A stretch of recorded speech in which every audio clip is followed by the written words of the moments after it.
Hello student, स्वागत है आप सभी का हमारे चैनल में। तो देखिए, आज के इस वीडियो में हम सभी बात करेंगे, जो हमारा टॉपिक है कंजर्वेशन ऑफ लीनियर मोमेंटम। ठीक है ना, हम इसको डिस्कस करेंगे।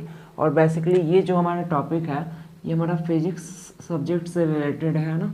आप लोग इसको जानते भी हैं कि फिजिक्स में हम लोग ये पढ़ते हैं कि कंजर्वेशन ऑफ लीनियर मोमेंटम कैसे कंजर्व होता है।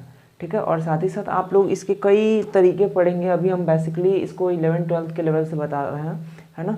इसके और भी कॉन्सेप्ट आपको आगे पढ़ने को मिलेंगे। तो देखिए, जो हमारा कंजर्वेशन ऑफ लीनियर मोमेंटम है, इसको बेसिकली आप लोग छोटे क्लासेस में ये पढ़े होंगे कि इसमें होता क्या है कि किस तरीके से जब भी कोलिजन होता है, ठीक है ना, जब भी कोलिजन होता है, या यूँ कहें कि एक बॉडी दूसरे बॉडी से जब कोलाइड करता है, तब क्या होता है, वहाँ पर जो लीनियर मोमेंटम बिफोर कोलिजन होता है, वो आफ्टर कोलिजन के क्या होता है, बराबर होता है। इसका मतलब जो पहले का जो लीनियर मोमेंटम होता है वो बाद के बराबर होता है, यानी वो कंजर्व रह जाता है।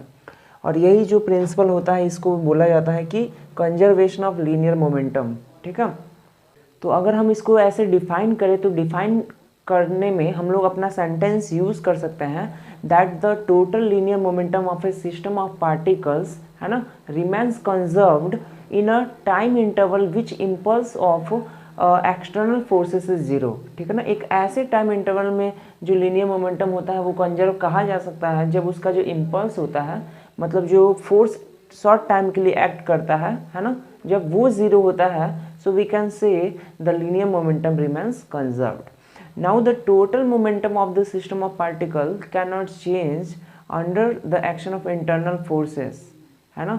अगर कोई भी ऐसा कंडीशन हमें दिखाई देता है कि इंटरनल फोर्सेस काम करते हैं, लेकिन फिर भी जो टोटल मोमेंटम होता है पार्टिकल का, सिस्टम ऑफ पार्टिकल का, वो चेंज नहीं होता है। ठीक है, और साथ ही साथ अगर नेट इम्पल्स होता है जो हमारे एक्सटर्नल फोर्सेस की वजह से होता है एक दिए हुए टाइम इंटरवल में, ठीक है ना, अगर वो ज़ीरो होता है, तो हम लोग कहेंगे कि the total momentum of the system in that time interval will be remain conserve. ठीक है, तो यहाँ पे हम लोग इस तरीके से यही कहेंगे कि P initial means momentum, linear momentum initial is equal to linear momentum after, we can say, या फाइनल, है ना। लीनियर मोमेंटम इनिशियल ये किसके बराबर हो जाएगा, पी लीनियर मोमेंटम फाइनल, है ना। तो यही जो कंडीशन होता है ये हम लोग देते हैं कंजर्वेशन ऑफ लीनियर मोमेंटम से रिलेटेड। ठीक है, that the linear momentum before is equal to linear momentum after, और we can say linear momentum initial is equal to linear momentum final. Now this statement is known as the conservation of linear momentum. Okay, now since force, impulse and momentum are vectors, we know that we also know, here I will write here that force is equal to mass into acceleration. Okay, and we also know that force is also defined as the rate of change in momentum. Okay, dp by dt. So here we are seeing that f vector is also a vector quantity, force is also a vector quantity, momentum, linear momentum is also a vector quantity, and acceleration is already a vector quantity. So that's why we are seeing that all these three quantities, which is the force, momentum and acceleration, also one more quantity which is the impulse, its symbol may be changed according to our use, okay, in accordance with our books. So I vector हम बोल सकते हैं, या टॉ vector, जो भी हम लोग linear impulse को बोलना चाहें। ठीक है ना, तो इम्पल्स जो होता है वो भी हमारा क्या होता है, एक तरह का वेक्टर होता है। ठीक है ना, इम्पल्स भी हमारा एक तरह का वेक्टर होता है। मतलब कहने का मतलब है कि यहाँ पे फोर्स है, लीनियर मोमेंटम है और इम्पल्स है, ये तीनों के तीनों क्या अपने आप में एक वेक्टर क्वांटिटी है। तो जो मोमेंटम का कंपोनेंट होता है, ठीक है ना, एक सिस्टम, मतलब एक सिस्टम का जो मोमेंटम होता है उसका जो कंपोनेंट होता है वो भी एक पार्टिकुलर डायरेक्शन में होता है, और यही हमारा वेक्टर क्वांटिटी ये रिप्रेजेंट करता है। और इस तरीके से हम ये कह सकते हैं कि जो हमारा मोमेंटम होता है एक पार्टिकुलर डायरेक्शन में क्या होता है, कंजर्व होता है।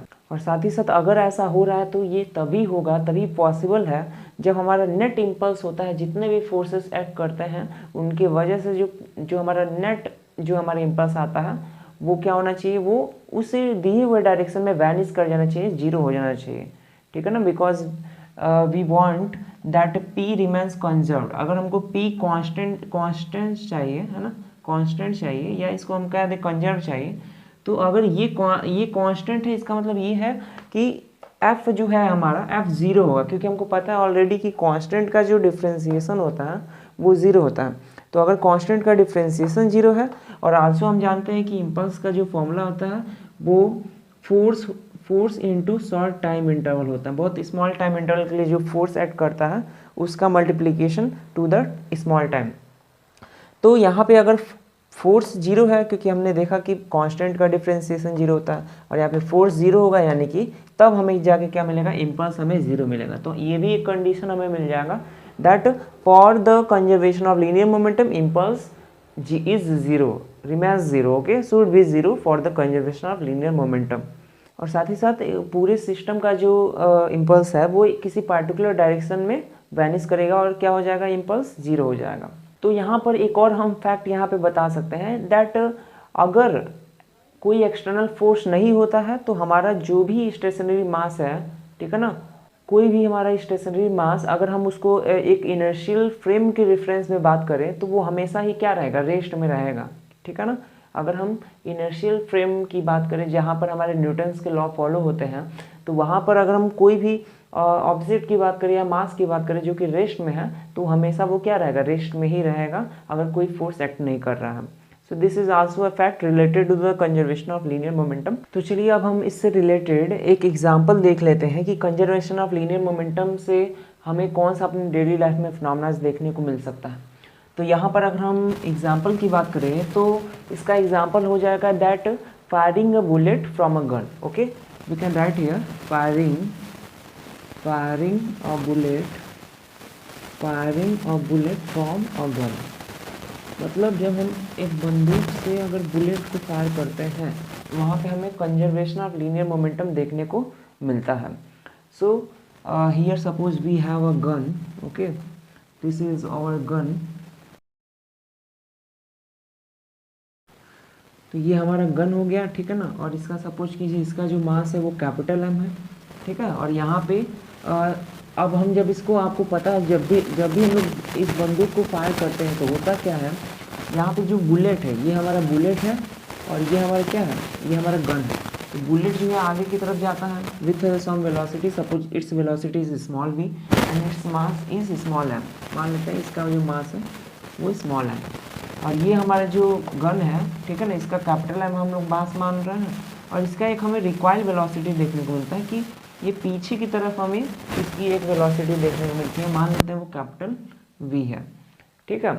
तो ये हमारा एक एग्जांपल है कंजर्वेशन ऑफ लीनियर मोमेंटम से रिलेटेड। हम बताते हैं कि कैसे ये कंजर्वेशन ऑफ लीनियर मोमेंटम को सेटिस्फाई करता है।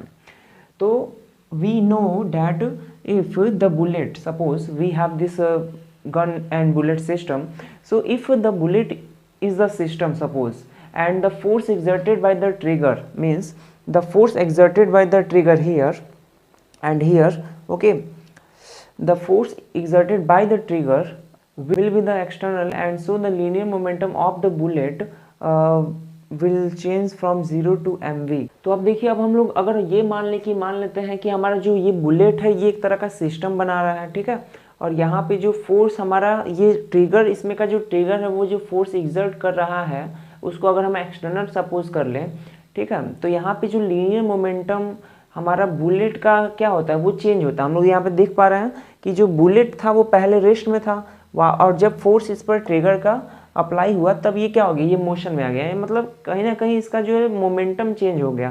पहले इसका मोमेंटम कुछ और था, फिर बाद में इसका जो मोमेंटम है वो स्मॉल mb में चेंज हो गया, ठीक है ना।